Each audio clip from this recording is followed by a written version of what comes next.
Fall is the season of learning, and whether you're stepping into the classroom or simply craving a fresh challenge, Babbel is your ultimate companion for embarking on a linguistic journey. Its straightforward and easily digestible lessons instill the confidence to converse in a new language wherever your travels or desire for knowledge might take you. While exploring the world, it's not only important to see the sights, but also to connect with the people by saying hello. I've been dabbling in a little Italian with Babbel, and it's such a fun love language. Finally feeling like I can jump in a little banter down where I pick up my Friday calzone. And now when they say, "Bel taglio di capelli, testina de rapa," I'll know that they're just busting my chops about my haircut. But I'm getting pretty good at talking with my hands, too. And Babbel, backed by scientific evidence, helps you start speaking a new language in just 3 weeks. Created by experienced language teachers, Babbel offers practical lessons that prepare you for real-world conversations about travel, business, relationships, and more. With a range of subscription options, including a lifetime subscription, Babbel guarantees customer satisfaction with a 20-day money-back policy. Plus, subscribers can enjoy live classes and receive 2 free classes as an added bonus. Just click the link down below to get 60% off your subscription, and let me know in the comments what language you want to learn. That's 60% off your subscription to Babbel when you click my link down below.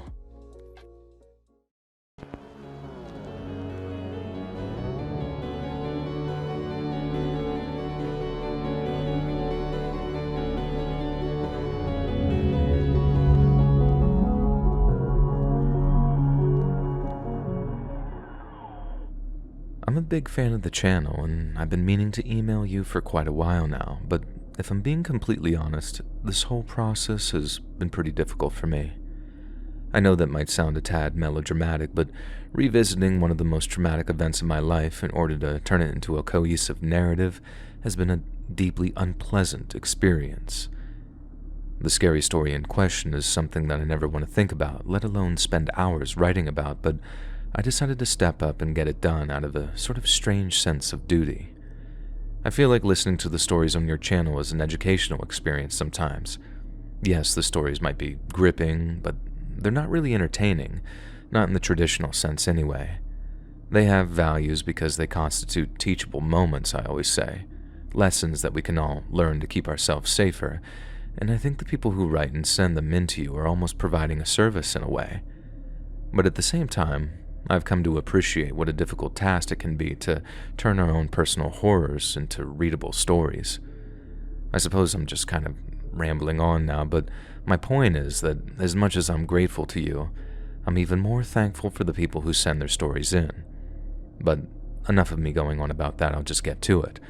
For context, at the time this all took place, I was a 23-year-old female student in my 3rd year of study at the University of Manchester.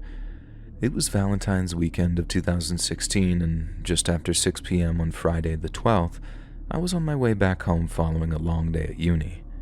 It had just started to get dark as I left campus, and after catching the tram all the way down to East Didsbury, it's almost pitch black outside. I made a quick stop at the corner shop to pick up some wine for me and my flatmate, turned off the main road in the direction of my building, then was no more than a few minutes from home when I suddenly spotted someone in front of me. It was just some guy in a waterproof jacket with the hood up, which wasn't unusual because it was cold and drizzling at the time, so I just kept on walking towards him, feeling only the usual amount of awkwardness when you're about to pass a stranger on a narrow stretch of pavement. We passed each other without incident, just as I expected, but then I couldn't have been more than a few feet down the street when I heard the man say something which was clearly directed at me.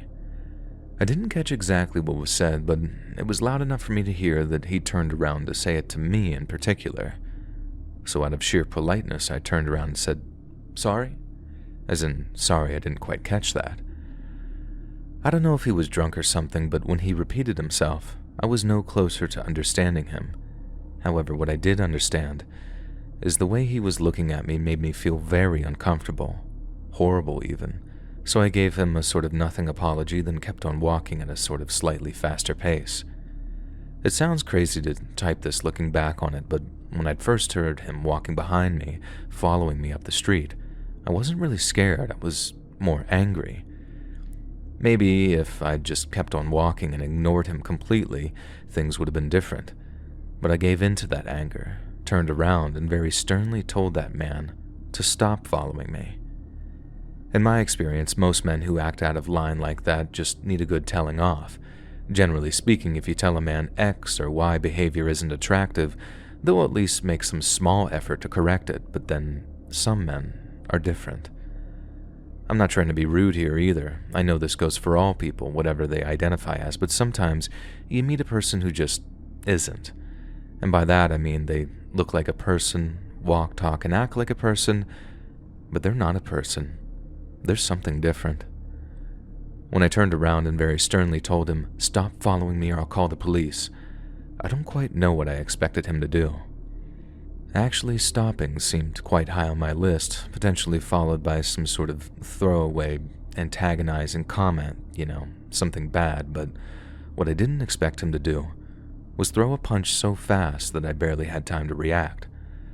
I don't think he fully knocked me out when his fist smashed into my face, but I think I was as close as I ever want to get. 1 second I remember thinking, oh my god, he's going to do something. And then the next, I was lying half on the pavement and half in the road with the wanker rummaging through my handbag and taking really anything of value. I have a very vivid memory of thinking, you could have just asked, mate, because as much as I obviously didn't want to give him my bag, I was hardly going to fight him if he pulled out a knife or tried to grab it. Then my next thought was to run down the street and buzz my flat to get in, because, like I said, I was only a few minutes' walk at the very most. But then I tried to stand. I felt him kick my legs out from under me. The next time I tried to stand, he took my legs out from under me again, but that time, it was because he started trying to drag me along the pavement. I don't know if there was a car waiting or something. I don't know what was going through that guy's head, but I just started screaming for dear life, hoping that someone would hear me. And luckily, someone did. Because the next thing I know, I heard a woman's voice shouting, "You leave her alone." I looked up to see that a burglar light had switched on, and standing in the pathway to her home was a woman holding her phone to her ear, probably just having called 999. I remember looking up to see the panic on the man's face, and in his moment of hesitation, I scrambled to my feet, ran down the woman's front path, and into her house before she slammed the door closed behind us. I was in complete shock. My knees felt weak, so I just sort of threw myself down on the stairs in the front hallway. I kept alternating between thank yous and sorries as I realized that I was dripping blood on this nice lady's carpet, and she handed me the phone before running off to grab a wet towel. I was still describing my attacker to the dispatcher, dabbing at my lip with the wet towel, when the nice woman went off to make us both a cup of tea. Seconds later, the door shook with a blow so hard I was amazed that it didn't come crashing off its hinges. I went into a panic and just started shouting, "He's trying to break in, he's trying to break in," sort of half down the phone and half to the woman in the kitchen making tea. She comes running up the hallway and tells me to go upstairs, then directs me into what looked like some sort of office or computer room at the far end of the landing. She slammed the door shut behind us, closed a small sliding lock, and then fished a baseball bat out from some side cabinet. "Only room with a lock on the door," I remember her saying just as there was another crash from downstairs. "Husband installed it to keep me out while he's working. I'm quite glad he did now, just to be honest." I remember just being in total awe of her. She seemed so calm when I was just beside myself, so when she walked over to the window to look out the front of her house, I followed her. And that's when I saw him. The man was walking all the way to the end of this woman's path, and then running all the way back up at top speed before slamming their foot into the door. From the amount of force that he was putting into it, I couldn't believe the door was still on its hinges, and because I was still on the phone with the police, I kept telling them how determined the man was to get in. I remember the dispatcher saying something like, "Since it's an ongoing incident, officers will be with you in just a few minutes," and how utterly musical her words sounded in that moment.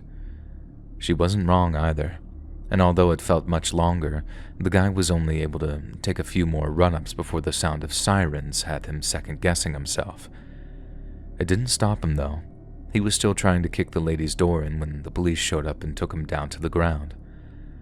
I cried with relief seeing him being dragged into their van, and the nice lady, whose name I soon found out was Pauline, was finally able to get those cups of tea finished.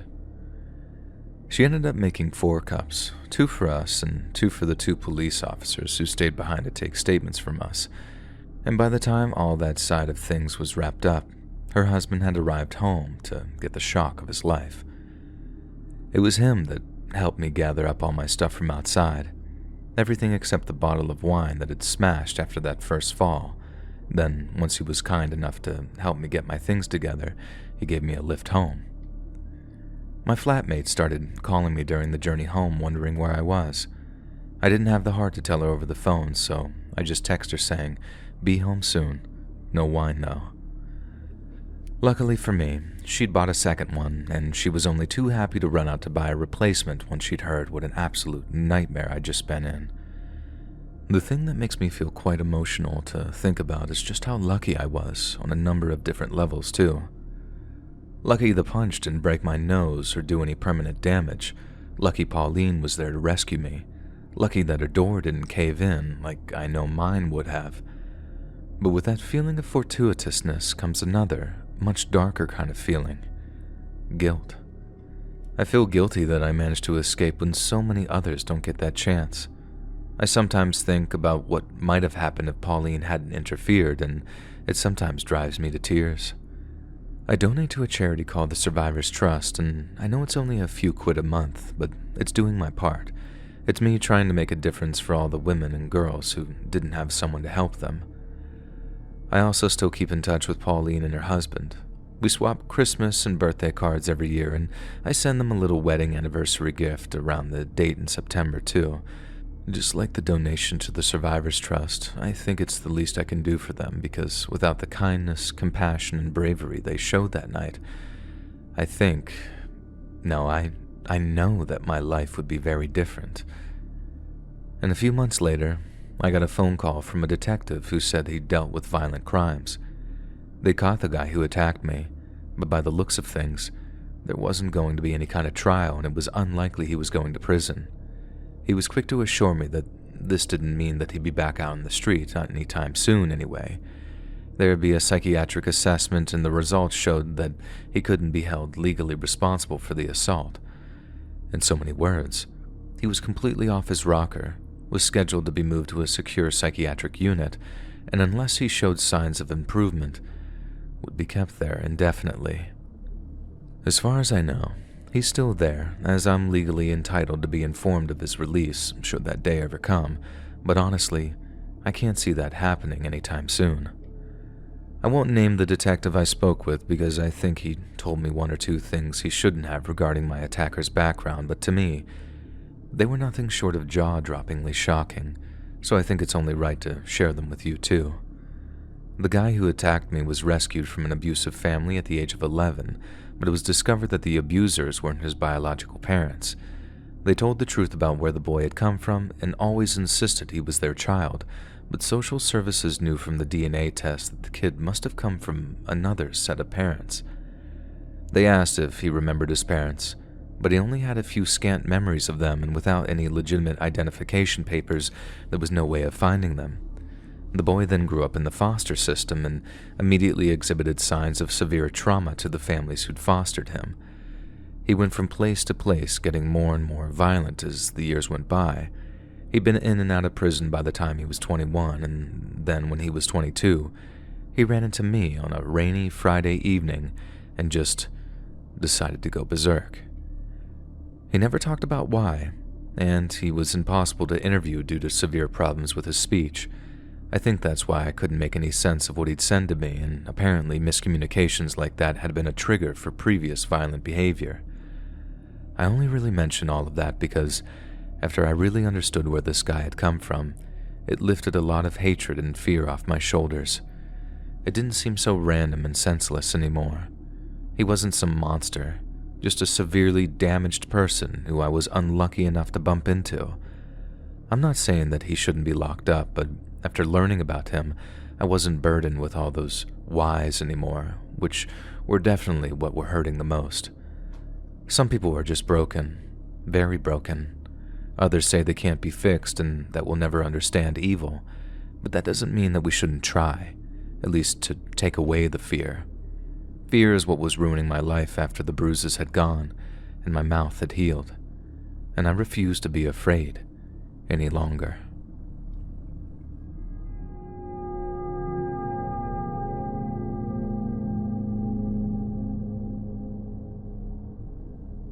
The summer I turned 27, my boyfriend of 3 years invited me to stay over at his parents' place for a week. They were heading off on some month-long vacation around Europe, so they asked him to house at their place while they were gone. A big reason was that they needed someone to take care of Buster, their 7-year-old beagle, so instead of staying there all alone, my boyfriend asked me to come keep him company. It was super fun having all that privacy, and it was kind of emotional too, seeing how things might play out if we stayed together and achieved our career goals. It was also summer, and with us both being teachers, neither of us had any commitments or anything like that, so while Jay's parents were in Europe, we had our own little staycation right there in the house he grew up in. I arrived on Friday evening and stayed all the way until late Thursday night, only occasionally heading home to grab a change of clothes or something out of my fridge. That Thursday, we stayed in bed until late in the morning, then headed out to get some brunch at our favorite spot. I ordered my usual, he ordered his, and it was nice. Little brunch dates like that always put me in a great mood, so walking out of the cafe shop and back towards his car, I was in an awesome mood at that point. I was also distinctly remembering the moment when I lost some of that good feeling, having spotted a guy across the street, sitting in his car, very clearly staring at me. I did a double take just to make sure that I wasn't imagining things, but no. There he was, staring back at me with this sort of blank expression on his face. I didn't want to say anything to Jason, my boyfriend, just in case something escalated and ruined our day. But once we were safely back in his car, I told him all about the guy who'd stared us down on the walk back to his car. He'd reacted exactly how I expected him to. Kind of mad at first, but then trying to make light of it by telling me how pretty I looked. I didn't mention this, but it wasn't that kind of look. Like I said, it was expressionless, just no emotion whatsoever, and he didn't give a crap if we knew he was staring or not, which was definitely the creepiest part. So we got back to his parents' place, hung out some more, playfully argued about where to order takeout from, and generally had a nice afternoon together. And dinner was awesome. I won with my suggestion of some Korean food, and once again, a nice time was had by all. With us being teachers, we just were conditioned to having an early bedtime, so after a few glasses of wine and a little bit of Big Bang Theory, I don't care if you hate it, Joel, fight me, we took a shower together and then went to sleep. As I mentioned earlier, we were taking care of Buster, the old beagle that I'd come to absolutely adore by that period of my stay. He was just so chilled out and friendly to everyone, and I swear I've never seen a dog so hungry for cheese, of all things.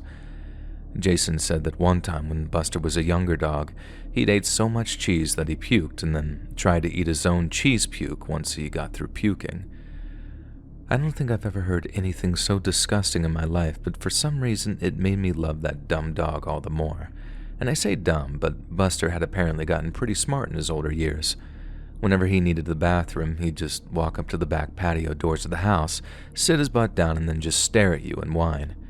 If you didn't immediately get up to let him out into the yard, he'd start scratching at the door as if to say, "Open it up, human." It was cute, but also super polite of him not just to poop and then be like, "Whoops."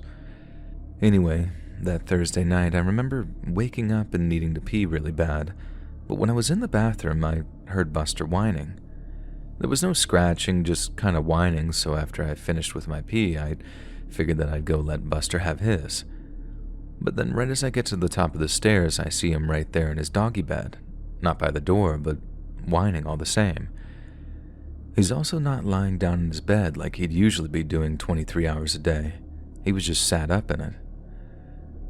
There was only a little light going downstairs from the hallway I was on, but I could see him looking up at me, just like he'd do if he needed to go to the bathroom, so I walked downstairs and said, "What's up, buddy?"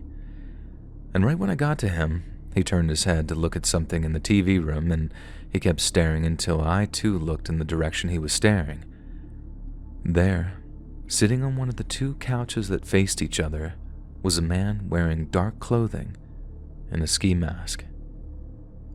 Before I could react, he had a gun pointed at me and gestured to the couch in front of me and then told me, "Sit down." It was like I wasn't in control of my own body anymore. I knew I shouldn't do what he was telling me. I knew I should run or scream or try and hide, anything to avoid getting within arm's reach of the guy. But still I did what he told me and sat down on the couch. I tried to speak, tried to tell him that we'd do anything if he just wouldn't hurt us, but he cut me off and asked, "Is Jason here?" The fact he knew my boyfriend by name, I can't even describe how much that terrified me. If it was just some random break-in, they might at least be happy with some money or some valuables or something like that. But knowing Jay by name, that meant it was personal. And I did the only thing I could. I lied and shook my head. I remember how dark the guy's eyes looked in the low light, and how they never once blinked after I shook my head. He then asked me in the same whispered voice why Jason wasn't there if his car was parked outside. Again, I felt that same terror. He knew Jason, and he knew him well. But what the hell was Jay into that a man with a gun had come breaking into his parents' house in the middle of the night? I think that's what scared me more than anything, not knowing what had happened to get us into that kind of mess in the first place. I could die never knowing what the hell he'd done. Just one minute I'd be there, wondering in horror, and the next there'd be nothing. Just a void of unanswered questions and unfulfilled potential. The masked man asked me again if Jason was in the house, and more specifically, if he was upstairs sleeping. I knew it was pointless to lie again, so that time I said nothing, did nothing, just waited for whatever came next. I thought he might just shoot me, then go upstairs to do the same to Jason, or maybe he'd just walk right past me and I'd have to listen to the last moments of my boyfriend's life. Instead, the guy seemed to take on a completely different persona. He stopped pointing the gun at me, not completely, but not directly at me, and then he sank back into the couch and sighed. He asked if I knew why he was there, and I shook my head. In response, I remember how he kind of laughed silently to himself and said, "Of course not." And that was one of the only few times I found the strength to speak, and although I wanted to ask him why he was there, all that came out was, "Please don't hurt us." The guy leaned forward again, and then told me in words that'll stay with me until I die, "I'm not gonna hurt you, either of you." But I was gonna. That's the reason I came here. I was gonna shoot your boyfriend. You know why? I shook my head. And soon as I said, he responds with, "Because he's been cheating with my wife." It was only then that I noticed that he had something in his other hand, a folded up piece of paper, and when he put the gun on the armrest of the couch, unfolded it, then put it down in front of me, I saw it was a kind of collage. Each picture was of some kind of text message exchange from an app called Telegram, except for one, which showed the contact details of one of the participants. It was Jason. His picture, his cell phone. It was 100% him, and I assumed that the other participant was the guy's wife. I'm not sure why he brought it, maybe to show Jason so he couldn't deny it all away, maybe to show someone like me so they'd know it wasn't some kind of mistake. But either way, once he'd successfully broke in, and accidentally bumped into me instead of Jason, he decided against the second half of his plan. And that is something I consider to be divine intervention, because I'm almost certain that if it was him that had woken up and gone downstairs to check on Buster, he would have died right there before I even knew what was happening. But because it was me, because it was someone the intruder saw as innocent, it gave him second thoughts. As he got up to leave, and I was filled with a wave of relief so strong I could have burst into tears, he said to me, "I guess you're going to call the cops now, right?" I shook my head for what seemed like the 20th time in minutes, but he says, "Nah, now you're gonna." and I'm dumb as hell for doing this in the first place. I felt a few last pangs of anxiety as he walked towards the patio doors, which were just ever so slightly ajar from where he'd somehow gotten in without waking us up. Or now that I think about it, maybe it did wake me up, and that's when I realized that I needed to pee, but I guess that's neither here nor there. Last thing I said before he walked out was a really shaky thank you, and I realized now that I was thanking him for 3 reasons. Firstly, it wasn't a thank you so much as trying to confirm that he wasn't about to change his mind and kill us. Secondly, it was a thank you for not hurting us. But thirdly, I was actually thanking him for telling me what Jason was doing. It didn't feel that way at the time. I still felt very protective of Jay and was glad that he wasn't hurt, but I know some of that feeling was in there somewhere, and if not, it certainly planted a bizarre seed of gratitude in my head. After I thanked him, he stopped, looked back, and said, "He should be thanking you right now." And he was right. And I kind of feel a crazy kind of guilt right now typing this, but my first instinct was to call the cops. There was no guarantee that he wasn't going to change his mind and come back. I didn't know if he'd been drinking or was crazy or anything else that might cause him to come back shooting. So that's what I did. I stumbled back upstairs on trembling legs, grabbed my phone, then called 911, waking Jason up in the process. It took a few minutes of describing what had happened to the operator before I was able to ask Jason who was Mulaney. But the moment I did, I knew it was all true. He spent 3 years with someone, learning all their little quirks and tells, and you can read their facial expressions like a book. And what Jason's face said to me after I spoke that name was, "How do you know?" He tried to tell me that he didn't know what I was talking about, that the guy was obviously mentally ill with some sort of paranoid schizophrenic delusions, and that the cops better get here quick.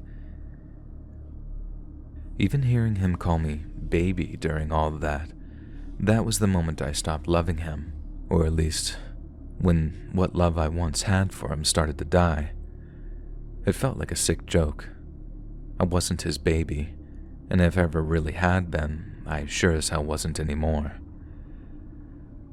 It was the way he used that threat to our lives as the perfect excuse not to talk about Melanie and how he'd been playing his hide the salami with her for the past effing who knows how long. He says stuff like, "The only thing that matters is that we're safe right now. Everything else can wait, but I promise you, I didn't cheat." I didn't cheat, not, "I don't know any Melanie," or "I don't know what you're talking about." It was like he was sort of moving the goalposts, softening me up for some excuse or lie that was going to make everything okay. I don't think that I'd ever felt that kind of anger before, and when the cops finally arrived to take statements from each of us, I had to struggle to keep myself together. Now I know this might sound sort of Stockholm Syndrome-ish, but I don't really blame the guy for being as angry as he was. If my ex-boyfriend had kept his junk in his pants, there'd have been no reason for anyone to plan any messed up revenge killing. Should the guy have gone about it in a more responsible way? Sure, but we don't live in the perfect world where everyone does everything they're supposed to, and none of the stuff they're not. If we did, my boyfriend at the time might still be my boyfriend now, and not just a terrible memory that I have that forms the basis of why I find it hard to trust men these days. I know that's a prejudice on my part that I gotta deal with, at least my therapist tells me so, but I also know that I have a damn good reason for thinking that way. We broke up just a few days after the break-in. Jason never admitted to cheating, but like I said, I knew him well enough to know when he was lying, or at least when he was trying to hide something. To my knowledge, the cops didn't pick anyone up for breaking and entering with a deadly weapon or whatever kind of charge he would have gotten. I feel like they'd have gotten back in touch with me if they'd caught the guy, but they never did. No one was ever arrested as far as I know, and the guy with the gun just went on living his life, I guess. I don't know how things played out with him and his wife. I'd like to think that he showed her the same mercy as he showed me. I still think about him from time to time, especially whenever the subject of infidelity comes up. I don't think about Jason, though. Not too much, anyway, but whenever I do, I always think how things might have been much different if I hadn't been sleeping there that night. I owe Jason nothing, but sometimes I think he owes me his entire life.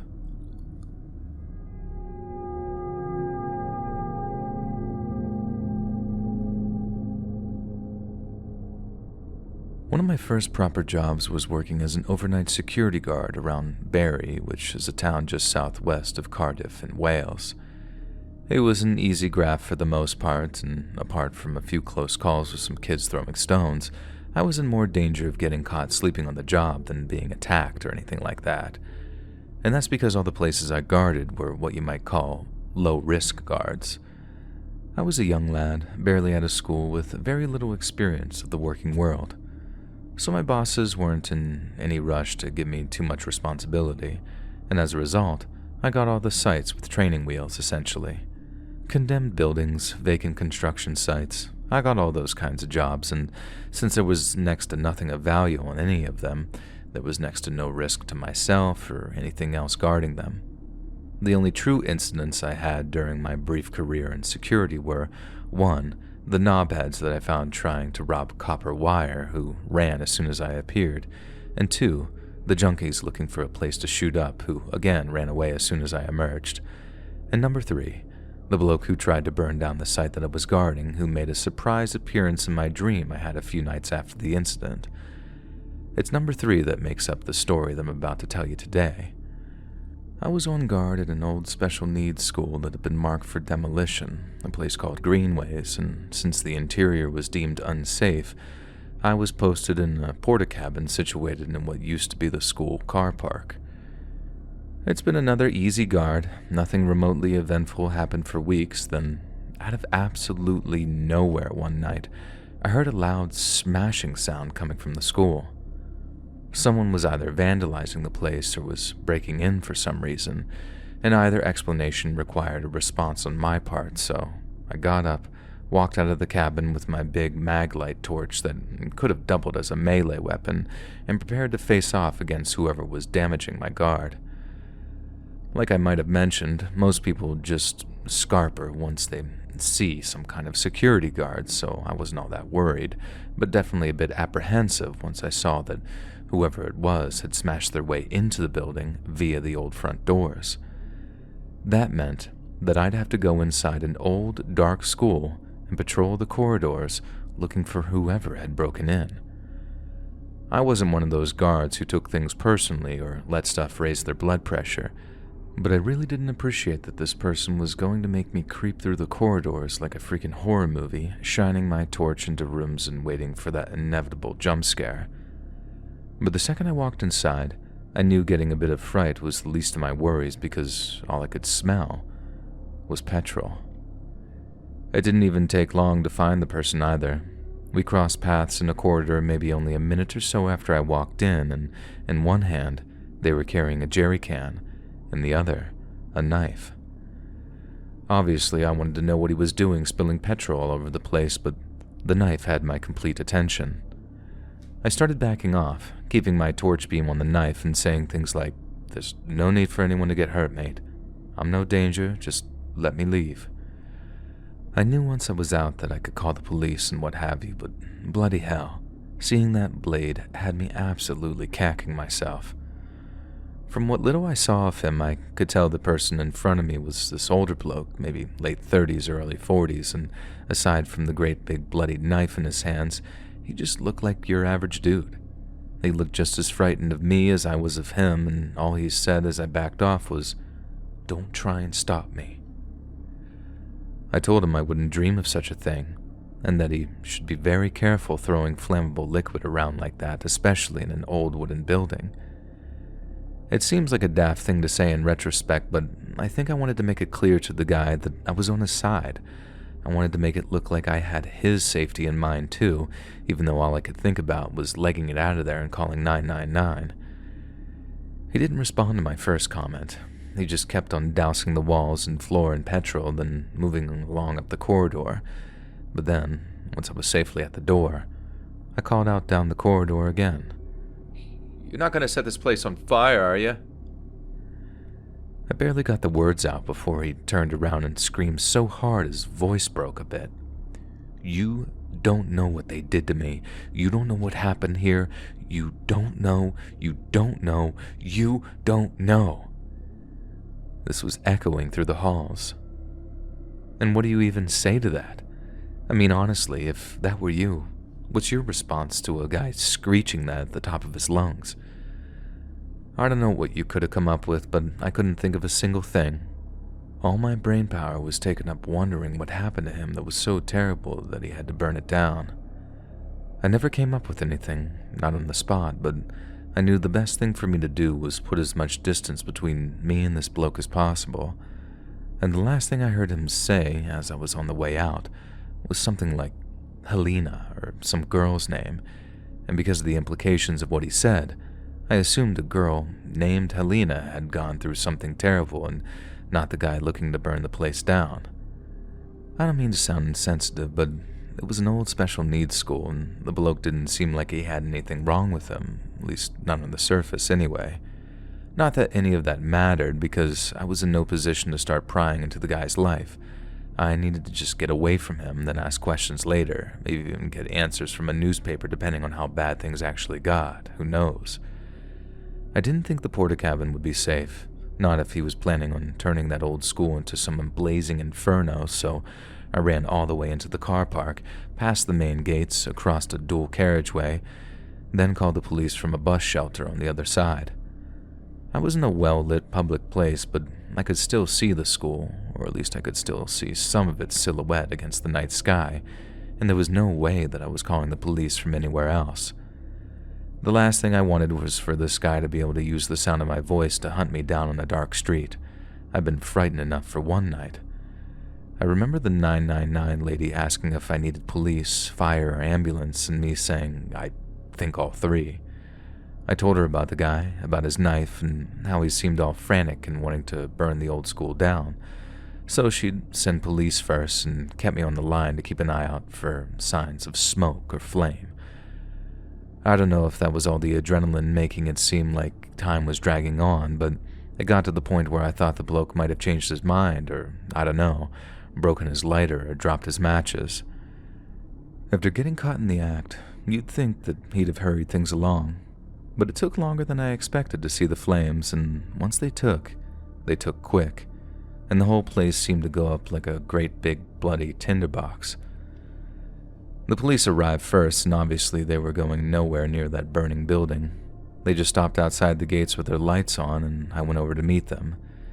They were just like me, really, in total disbelief at what the bloke had just shouted before I finally removed myself from the situation.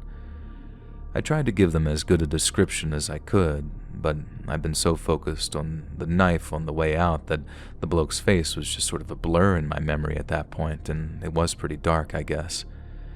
After that, there wasn't much left for me to do but leave a message on my boss's answering machine, letting him know about the fire and then go home for the night. Only problem was, I was so full of adrenaline that sleep didn't come easy after I finally arrived back at my mom and dad's house. I got home at about 1 in the morning and then stayed up till 5 or coming up on 6 in the morning because I couldn't get what the fella had said out of my mind. I ended up typing the name of the old special needs school into Google, and after a fair bit of sifting through the articles, I found something very shocking at first, but which proved to be a bit of a damp squib. I don't know if any of you have heard of the satanic panic that took place during the 80s. I certainly hadn't until that night, but for those that have, bear with me while I break it down for a second for those that haven't. Basically, in the late 80s, there was this sort of mental wave of satanic abuse accusations all across the US and UK, all at the same time and all roughly the same story. As you can imagine, there were all kinds of investigations into it, but from what I read, almost each and every case turned out to be complete bollocks. Don't get me wrong, there were 1 or 2 cases that were real and ended up with child abuse convictions and jail time, but the vast majority were these made-up stories based on witch hunt-style accusations, hence the name Satanic Panic. One such scandal happened in my native Wales in 1990, but again, it turned out to be some nonsense. Out of nearly 100 accusations, only 1 kid ended up in the care of social services, and that was down to neglectful parents, not systematic satanic abuse. But then, I found another article about an actual cult which had been practicing the exact kind of satanic child abuse described by people during the satanic panic. 5 people went to prison over it in 2011, like it was a real thing that you can look up yourself and read about, and I did plenty of reading about it that night. Some of the details are horrific, so I don't fancy repeating them here, but the bit that really caught my attention was the bit that said the cult based their practices around the idea called thelema. Now, Wikipedia will definitely do it better than I ever could, so here's what it has to say about thelema. Thelema is some Western esoteric and occult social or spiritual philosophy and a new religious movement founded in the early 1900s by Aleister Crowley, an English writer, mystic, occultist, and ceremonial magician. Central to thelema is the idea of discovering and following one's true will, a unique purpose and calling that goes beyond ordinary desires. Crowley's system begins with the Book of Law, a text that he said was dictated to him by an entity named Aiwass. This foundational work lays out key principles, including the central axiom, "Do what thou wilt shall be the whole of the law." This principle emphasizes personal freedom in the pursuit of one's true path, while being guided by love and finding one's authentic purpose. But then, how is this connected to the burning down of the special needs school, I hear you ask? Well, remember when I thought that bloke said Helena, like he was referring to the daughter or sister that could have suffered abuse at the school? I don't think he was saying Helena. I think he was saying thelema. I don't know how deep this whole thing goes, and frankly, I haven't got the wherewithal to go digging it all up. I'm not some journalist. I work in IT these days, and I do enough overtime trying to pay the electricity bills as it is. I don't even know if there's a real connection there either, and I can't be certain about the whole thelema thing if I'm being honest. It could just be an overreaction on my part, to a bloke who was completely out of his mind, and there's no nonsense to make from any of it. But if I'm wrong about that, and it goes as deep as my darker suspicions lead me to believe, then it might make for a good piece of content for your channel, you know? Anyway, that was the scariest thing that's ever happened to me while I was working security. Definitely the only time I was in any real danger anyways, and I hope it makes for something for YouTube. If not, all the best with your channel.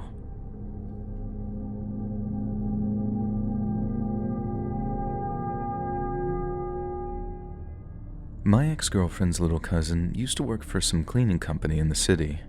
She'd get assigned to the same house 3 days a week, some rich old guy who lived alone. And then one day, they have some kind of disagreement, he makes a complaint to the cleaning company and she gets fired. She starts running off at the mouth about what an idiot this guy was, about how he had all this money but no one to share it with, and how he kept this big old safe hidden in the back of one of his closets. That last part caught my attention in a very big way, and by the end of the week, I had a plan to find out what was in it. See, I used to be, and I'm kind of putting this kindly, a total scumbag. I did my time, so I have no regrets, but for a while there, I made my living as a career criminal. I've gotten away with dozens of violent robberies and home invasions, and as much as it only took one case to destroy my life, it wasn't the one I wish I'd been caught for. That probably doesn't make much sense to some of you, and by the end of what I'm about to tell you, I can't guarantee it'll become any clearer. But that's just fine by me, because that'll make 2 of us that can't make any sense out of it. We cased this house for about a week, making sure that we had an idea of the layout and his routine, but getting inside was hardly some sort of Mission Impossible situation. We just walked up to the front door on a sunny Sunday morning, stuck a gun in his face, and then forced him back into the house and up to the bedroom with a safe in it. 9 times out of 10, once someone realizes that you've been casing them and that you're serious criminals who aren't messing around, they just give up the goods. This is especially true if they have kids, but not only was this dude all alone, but he refused to give us the code for his safe. We were more than prepared for that.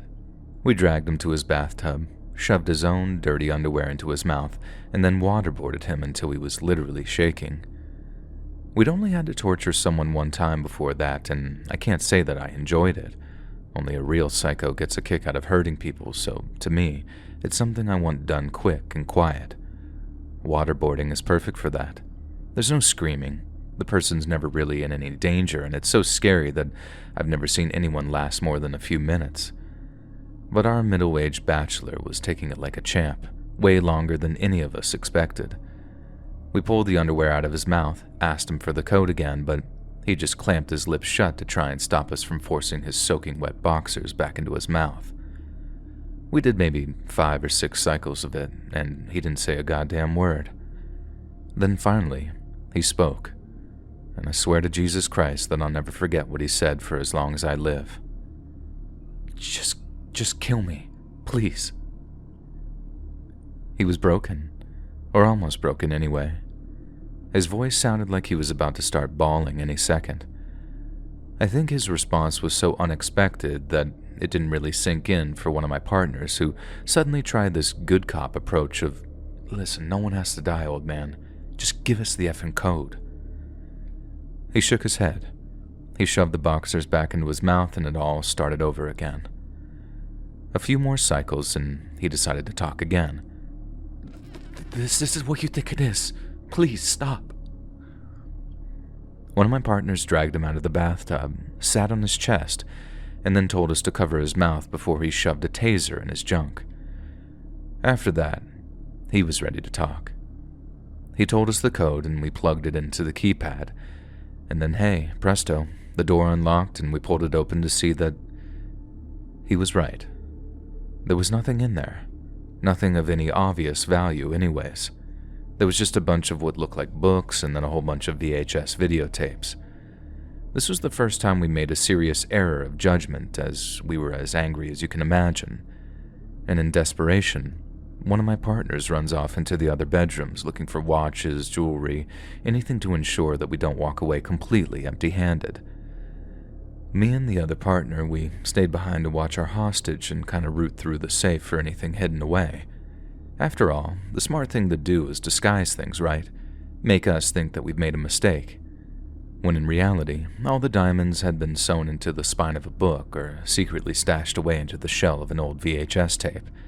And so, like I said, we started gutting the safe, ripping open what turned out to be photo albums, and cracked open the VHS tapes.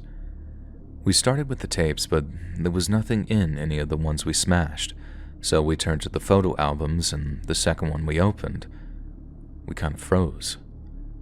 I only saw a couple of pictures before I slammed the album shut, but it was too late. I've never forgotten what I saw in those photographs, and I'll be damned if I give any kind of detailed description. But they were bad, really bad, and the children in them looked young. Before I could react, my partner dropped his photo album and rushed the hostage. I don't know what was in the pictures he saw, but they just flicked a switch in his head. He just grabbed one of the guy's golf clubs, walked over, and smashed his skull in one hit. Not completely, but enough.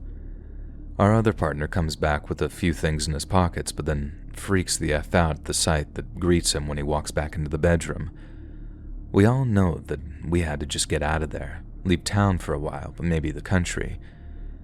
The guy was a well-to-do suburbanite, beaten to death in his home with a stash of illicit images of children lying on the floor in front of him.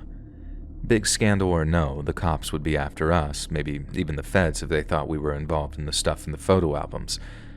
So that's what we did, scattered in each direction and kept our feelers out for whatever came next. I drove all the way out of state, way up into some little town in the middle of nowhere. Nice enough place, but not too nice that I wouldn't mind getting gone once my face started appearing on TV or something. But then one day passed, and then another, and then a third, and there wasn't even so much as a peep from any newspaper, radio, or TV station. We knew the cops might make a public appeal for witnesses. It was just a matter of when, and if they announced that they were looking for anyone of our description in connection with the guy who got. If they didn't, then cool, we could take another week or so and then head back home. But if they did, then we had to make moves ASAP. With that in mind, We were glued to the TV and radio news, expecting every piece of breaking news to contain our names or face or something. We stayed there for like days too, thinking, any day now we're going to hear about it. But when we finally did, it wasn't anything like we expected. The man my partner killed, or rather, the monster that my partner killed, was declared missing. Not dead, not wanted in connection with all the crap we'd found, just missing. There was no mention of any break-in, no mention of anything except how a much-loved member of the community had suddenly and inexplicably gone missing. We thought it was some kind of trap, get us to come out of hiding, go back to our regular routine, also the cops or feds or whoever could swarm us, book us, and then lock us up for life. But it never happened. I ended up getting picked up for something a few years later, and I figured that's when the hammer was going to fall. But once again, it didn't. I was charged with something totally unconnected to what happened that night, and I ended up doing a few years for burglary, grand larceny, and the trafficking of some stolen goods. It's been years now, and I've still heard nothing about what happened that night. I even thought about sending the cops an anonymous tip or something like that. I know that it would put me at risk of going to prison, and this time for good, but sometimes I feel like I'm going crazy. I know some people really do just get away with murder, but ours isn't one of those situations. No one even acknowledges that someone died that night, and although I've long considered why that might be, it's a waste of time to guess or try and make any sense of it. I don't think there is much sense to be made, to be honest. Someone made sure that what we found never saw the light of day. Whether or not that was to protect someone or protect a group of people, I don't know. But it damn sure wasn't to protect us. Someone knows what happened that night besides us, and it's whether or not they want to handle things in their own special way that keeps me up at night, even all these years later. Hey friends, thanks for listening. Click that notification bell to be alerted of all future narrations. I release new videos every Monday, Wednesday, and Friday at 7 p.m., and there are super fun live streams every Sunday, Tuesday, and Thursday night. I'd love to see you there. If you got a story, be sure to submit them to my subreddit, r/Let'sReadOfficial, and maybe even hear your story featured on the next video. And if you want to support me even more, grab early access to all future narrations and bonus content over on Patreon, or click that big join button to hear about the extra perks offered for the channel. And check out the Let's Read podcast, where you can hear all of these stories in big compilations and save huge on data, located anywhere you listen to podcasts. All links in the description below. Thanks so much, friends. And remember, I'm friends with your mom.